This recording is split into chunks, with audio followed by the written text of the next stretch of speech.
On Saturday, the 23rd of June, 1894, the Albion Colliery at Sylphanid in South Wales blew up, and 290 men and boys were killed.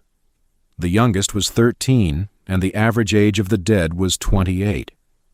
Of the 125 pit horses underground that day, 2 came out alive. An explosion in a coal pit is fire, and fire is what everybody assumed had done the killing. But the fire was not what killed most of them, and in a pit explosion it almost never is. A blast underground is a wall of flame going down a tunnel faster than a man can turn his head, and some of those men were burned and broken as you would expect.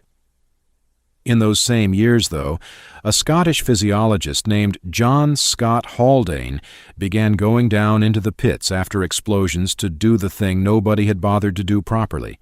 He examined the dead. On the 27th of January, 1896, a pit at Tylerstown in the Rhondda killed 57 men, and Haldane went through 45 of those bodies himself, while a local doctor took the rest. 5 of the 57 had been killed outright by the violence of the explosion. The other 52 had all been alive after the blast, breathing for some while afterward, and then they stopped. And he noticed their color, because the skin was pink, a bright cherry pink that has no business on a dead man, and that pink was the answer. It is the color of blood loaded with carbon monoxide in place of oxygen. At Tylerstown, the blast killed 5, and what the blast left behind killed 52. That is what a pit explosion actually does, and it is why nobody should ever have blamed the fire. I am Orson Rusk, 3rd generation on this ground in the Bitterroot Valley of Montana. My grandfather ran trap lines on the Clark Fork before the roads came into this valley, and he learned fire from men who had buried friends over it. This is the one that gets careful people, friend, so stay with me. The belief is still in circulation, and the men carrying it would tell you they are being sensible. It comes in 4 shapes. The first is the ventilation rule, which says a fire inside a shelter is safe so long as some air is coming in, so crack the flap or leave a gap at the door or punch a fist through the snow. The second is the smoke rule, which says that if it is not smoking, it is not hurting you. The third is the coals rule, which says flame is the risk, so wait until the flames have died and only glowing embers are left. And the fourth is hardest to talk a man out of, because it feels like plain common sense, and that is the belief that you would know, that you would smell something or feel wrong and get up and get out. Every one of those is false, and the third is close to exactly backwards. The bed of quiet glowing coals with no flame and no smoke, the fire that looks safest, is the most dangerous fire you can have in an enclosed space.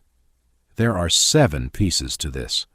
The first 2, men mostly get roughly right. The third and fourth are where good old habits work directly against you, and they were good habits taught for good reasons.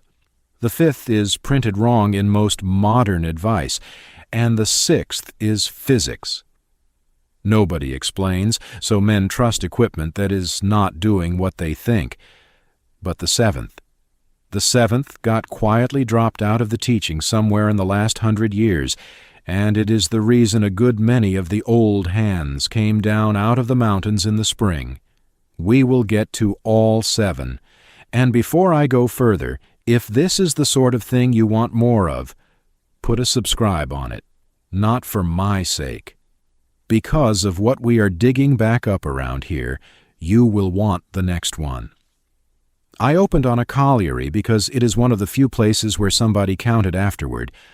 The gas does not know it is in a coal mine. A pit explosion makes it, and so does a cook stove, and so does a bed of embers banked up in the corner of a dugout on a January night, quietly for hours, 3 feet from your head, while you sleep. Now let me deal with the wolf, because I put him in the title, and I ought to back it. The wolf is the animal the frontier feared in its bones, and he is in the accounts and the songs and every story about a bad winter. In North America, he has almost never killed anybody. Across Canada and the United States together, over the last 100 years, the verified attacks by healthy wild wolves number fewer than 30, and the great majority of those people lived. A rabid animal is a separate matter, and always was. The accepted deaths are 2. Kenton Carnegie, a geological engineering student, killed in November of 2005 in northern Saskatchewan, and even that one is argued over, because more than one biologist looked at the same evidence and said, black bear. And Candace Berner, a schoolteacher, killed in March of 2010 near Chignik Lake in Alaska. 2 deaths in the whole modern record of a continent. Now set that against the gas, which in the United States alone kills something over 400 people a year with no house fire involved. The Centers for Disease Control counted 5,149 of them in the 12 years from 1999 to 2010, an average of 430 a year, and they stack up in the winter months, which will not surprise you once you know the cause. 400 a year in one country now, with building codes and inspectors and an alarm that costs less than a good meal. I owe you honesty about the settlers because you clicked on a title with settlers in it, and I cannot give you a number for them. Carbon monoxide was not written on a death certificate in 1870. The gas was known and chemists had it. But the man who broke into his neighbor's snowed-in cabin in March was no chemist, and what he put in the letter home was that the cold had got him, or that he had taken sick, or nothing at all. The French physiologist Claude Bernard worked out in 1857 what this gas does, that it fastens onto the blood and takes the place of oxygen. It still took another 40 years and a long line of dead colliers before anybody was systematically looking for it in a body. So the frontier dead are not in a column anywhere, friend. What we have instead is a shape. Men found in shelters with no mark on them. A family dead in a sod house in the morning with the stove still warm. A trapper who went into a winter camp in good health and was found in the spring. And everyone assumed the cold because the cold is what you assume. Some of those were the cold, and some of them were not. Piece 1. What this gas is, and why your body has no alarm for it. Burn anything with carbon in it, whether that is wood or coal or charcoal or kerosene or tallow or dried dung. Give it plenty of air and it goes all the way to carbon dioxide, which at these concentrations will not trouble you. Starve that same fire of air and it stops halfway, and what comes off is carbon monoxide, 1 carbon and 1 oxygen, an unfinished burn. That gas has no color, no smell, and no taste, and it does not irritate. That last one is the part that ought to stop you cold. Chlorine burns your eyes, ammonia bites your nose, smoke closes your throat, and every one of those has a warning fastened to it, that is what saves you. Carbon monoxide has nothing fastened to it at all. You can sit in air that will kill you inside the hour, friend, while every sense you own reports that the air is fine. Then there is what it does once it is in you. Your blood carries oxygen on hemoglobin, and carbon monoxide binds to the same site far harder. The published figures run from 200 times the grip of oxygen up to 250, and the exact number hardly matters because it is not a fair contest. A trace of this gas in the air takes over a serious share of your blood, and then it does something worse, which almost nobody mentions. The hemoglobin still carrying oxygen grips it tighter and will not hand it over to the tissue, so you are not merely carrying less. What you are still carrying, you cannot spend. That is why a man can be suffocating with his lungs working perfectly, his chest going up and down like a bellows. There is no shortage of air in the room. There is a failure of delivery in the blood. And the reflex that makes you gasp and panic when you cannot breathe is set off by carbon dioxide building up rather than by oxygen running down. His carbon dioxide is fine, so the alarm never rings. Piece 2. Smoke is not the poison, and that is the whole trap. Everything the old accounts complain about is smoke. Smoke in the eyes, smoke in the wool, black sooty canvas, men lying flat to get under it. So they beat it, with stovepipes and chimneys and seasoned wood, and a fire kept hot and clean. A hot, clean fire with a pipe drawing properly is genuinely better, so I am not going to tell you smoke does not matter. But look what happened to the warning. Smoke is particles and tar and irritant gas, and it makes your eyes stream and drives you out of the shelter at 3 a.m, coughing. Smoke gives you notice. Carbon monoxide comes off the same fire and gives you none, and it is invisible inside the smoke and invisible without it. So a man cleans up his fire, gets the smoke out of the shelter, and sits back satisfied, when what he has actually done is remove the only signal he had. The fire that looks worst tells you the most, and the fire that looks best tells you nothing, and there is a nastier turn in it than that. A fire burning clean and hot is getting plenty of air, and plenty of air means less carbon monoxide. But that same shelter, tightened up for the night, with that same fire damped down to last until morning, is now short of air.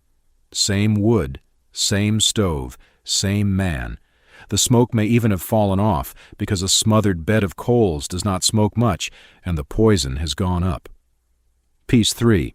Charcoal, and why the quietest fire is the worst one. Here is the oldest version of this story I can put a date on. On the 17th of February, in the year 364, a Roman emperor named Jovian was found dead in his tent at a place called Dadastana, on the road between Ancyra and Nicaea.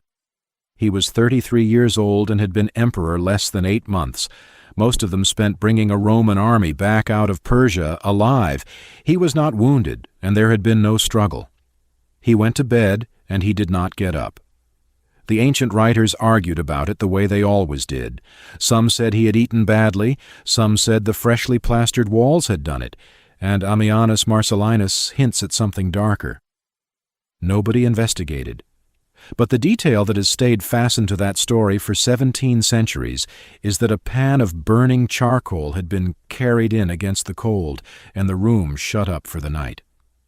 I am not going to tell you carbon monoxide killed a Roman emperor, because I cannot know that, and neither can anybody else.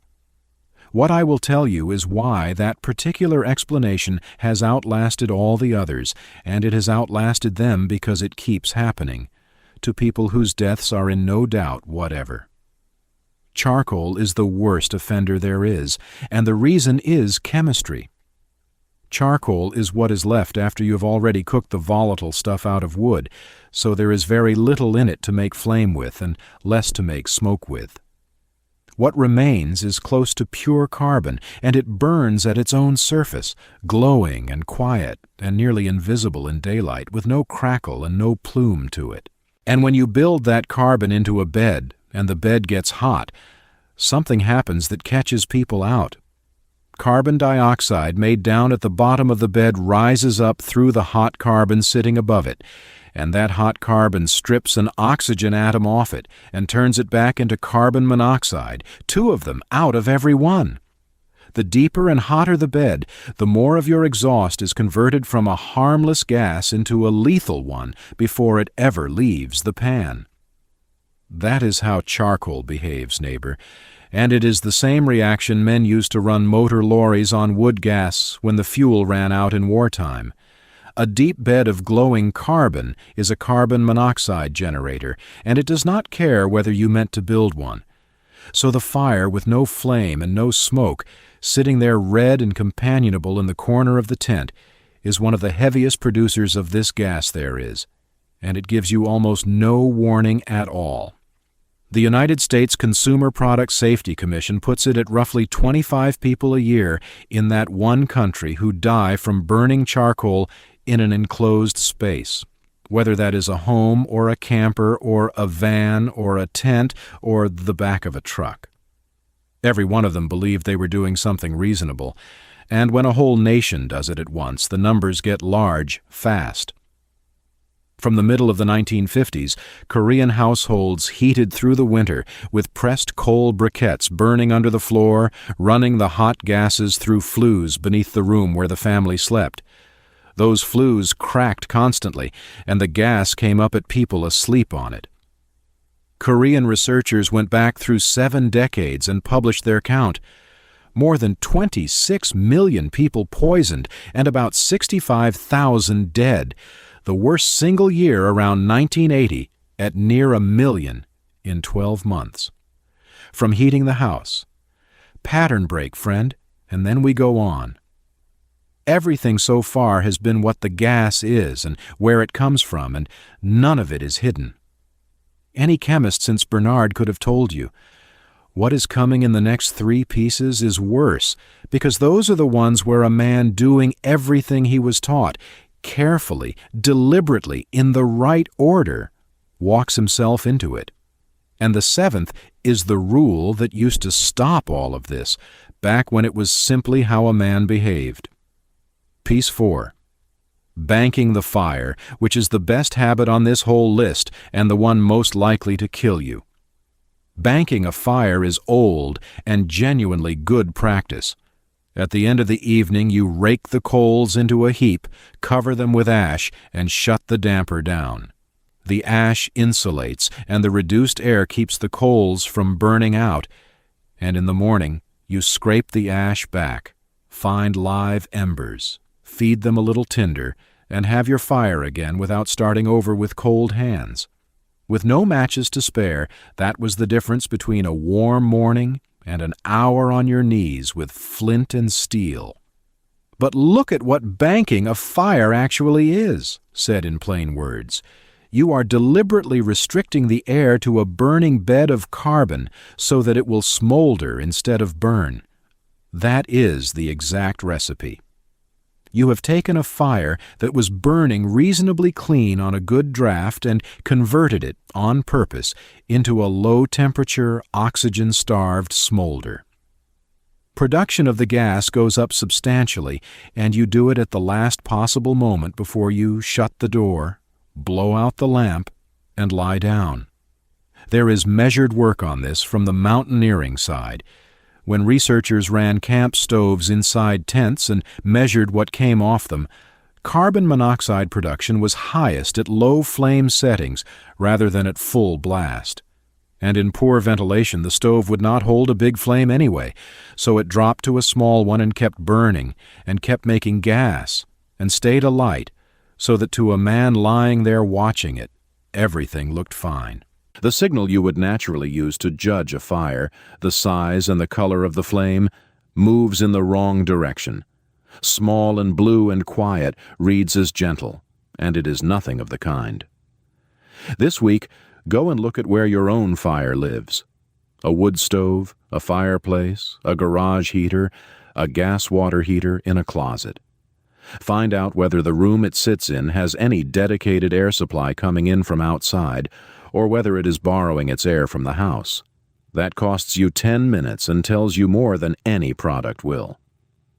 Piece 5. Some ventilation. This is the belief I most want to take off you, and the one most modern advice still gets wrong. The idea is that the danger is a sealed space, so an unsealed space must be safe. Crack the flap, leave the door ajar, punch a fist through the snow wall. The United States Consumer Product Safety Commission says this in about as flat a sentence as a government agency has ever written down.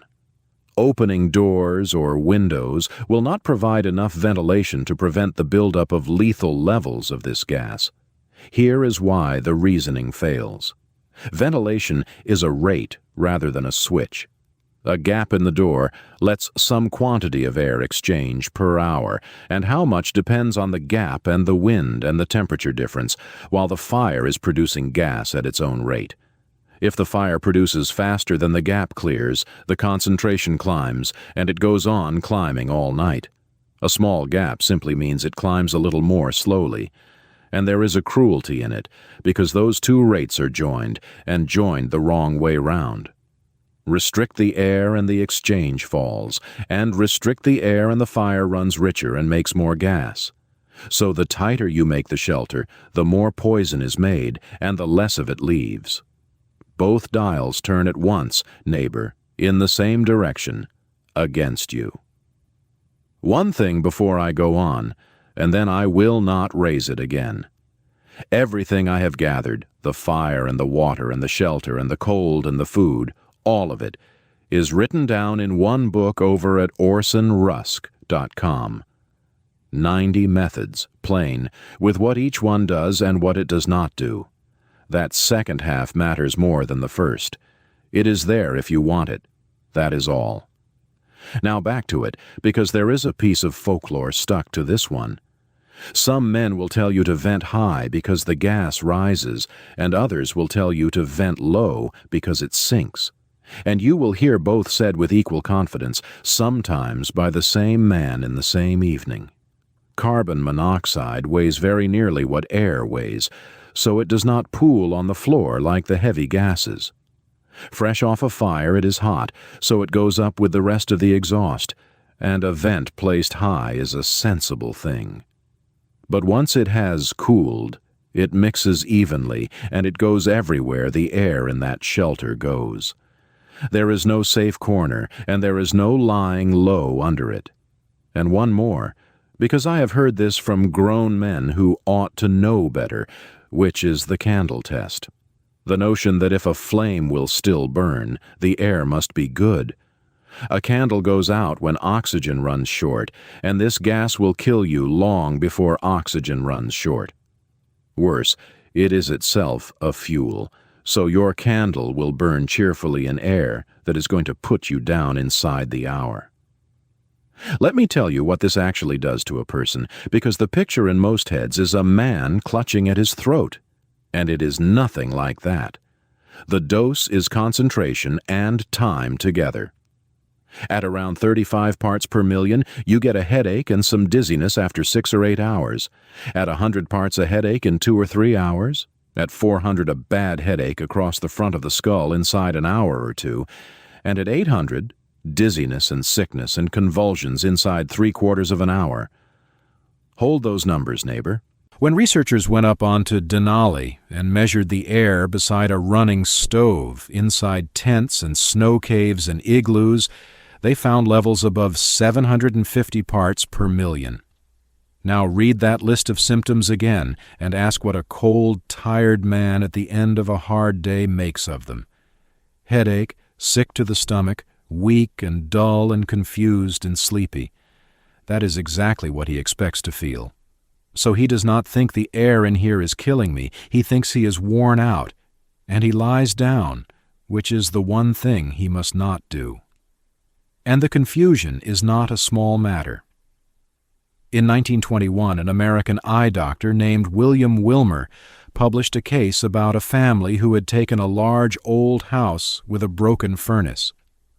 Through that winter, they heard footsteps in empty rooms and furniture dragged about overhead. They saw figures standing in the dark, and they were exhausted and ill for months. They believed the house was haunted. It was the furnace which had been pouring its exhaust into the house instead of up the chimney, and when they repaired it, the haunting stopped. That is what this gas does to a mind before it does anything else. A man in that state is not going to reason his way to the door. He is going to see something that is not there and lie down and stop. Piece 6. The chimney, and why a pipe is not a promise. A chimney is not a hole that smoke escapes through because smoke wants to go up. A chimney is a pump, and it runs on temperature difference. Hot gas inside the flue is lighter than the cold air outside, so it rises, and the rising pulls behind it, dragging the exhaust off your fire and dragging fresh air in under the door to take its place. That is draft, and that is the entire business. Take away the temperature difference, and you have taken away the pump. A cold flue has no draft at all, so the first few minutes of a new fire are the worst minutes that fire will ever have, because it is smoldering while the pipe is not yet pulling. A short pipe pumps weakly because the pump is powered by the height of the column, and so does a pipe running cold in a wind. Snow drifted across the cap, or ice grown over it, or a bird's nest in it, and the pipe does not pump at all, so the exhaust goes back into the room with you. Anybody who has kept a wood stove has watched smoke come out the front of it on a gusty night. That is why. And here is the one that catches the careful man. A chimney can only pull exhaust out if something is coming in to take its place. So you seal your dugout properly, chink every gap, hang a good door, bank snow against the north wall, and do everything right against the cold. And you have just removed the make-up air. Now the pump has nothing to pump with, and if there is any other opening anywhere, the flow can turn around and come back down the pipe at you. Which means the better you build, the more careful you have to be, friend. Every improvement to your shelter subtracts from your draft. The old cabin with gaps you could see daylight through was miserable, and it was also, without anybody intending it, ventilated. Pattern break, and then the last piece. 6 pieces in, and every one of them has been a reason the fire in your shelter is more dangerous than it looks. What is left is the rule that made all 6 of them unnecessary, and it is the one thing on this list that the men who taught my grandfather would not bend on. Piece 7, the one that got dropped. The old rule, the one they lived by and did not much discuss because to them it was simply how a man behaved, was this: you do not sleep with fire in the shelter. The fire is for the evening. You cook on it, dry your gear over it, thaw yourself out, and get water hot. And then, before you lie down, the fire goes out, or the fire goes outside. You do not bank it and keep it. You do not carry coals in, and you do not leave a lamp burning for the warmth. When the man goes to sleep, the fire is dead, and you do not stay warm by heating the air. You stay warm by insulating the man. That is the whole doctrine, and it is very nearly gone now. Robes and blankets and hides, with dry grass and boughs under you, and thick, because the ground will steal more out of you in a night than the air ever will. 2 men sleeping close rather than apart, dry clothes to sleep in rather than the ones you sweated in, and a shelter small enough that your own body is most of the heat in it. The Inuit never raised a snow house to any great temperature. They enclosed a very small space and let the body do the work. Heating the air inside a shelter is a modern instinct, and it comes from growing up in houses with chimneys built by men who understood chimneys. Out in a tent or a dugout or a hole dug into a drift, it is a bad one. Now the mountain half of it, because that is where the rule matters most.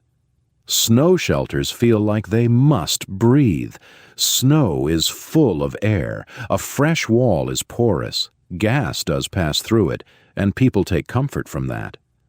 But watch what happens after a few hours of living in one. Your breath, your body heat, and above all your stove melt the inner surface, and it refreezes, and it glazes. Within a night you are lying inside an ice shell rather than a porous wall, and there is nothing to see, because the glaze is on the side you are lying against. Now, put altitude on top. Up high there is less oxygen to begin with, so you have less margin before the gas takes what little you had. A stove burning in thin air burns less completely, so it makes more of the gas, and it takes longer to melt snow and boil water, so it runs longer while it does it. All of those move against you at once, and they move hardest in exactly the country where a man is most tempted to cook inside, because it is far too foul outside to cook out there. That is the 7th piece. The high country is where a fire in the shelter feels most necessary, is most likely to kill you, and is taught about least.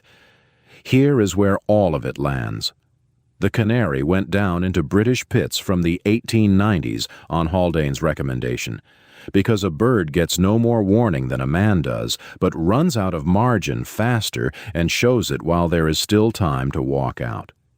They were still doing that in 1986, and the reason a bird was worth carrying after 90 years is that nobody had invented a nose that could smell this. Nobody has yet, and you have not got one either.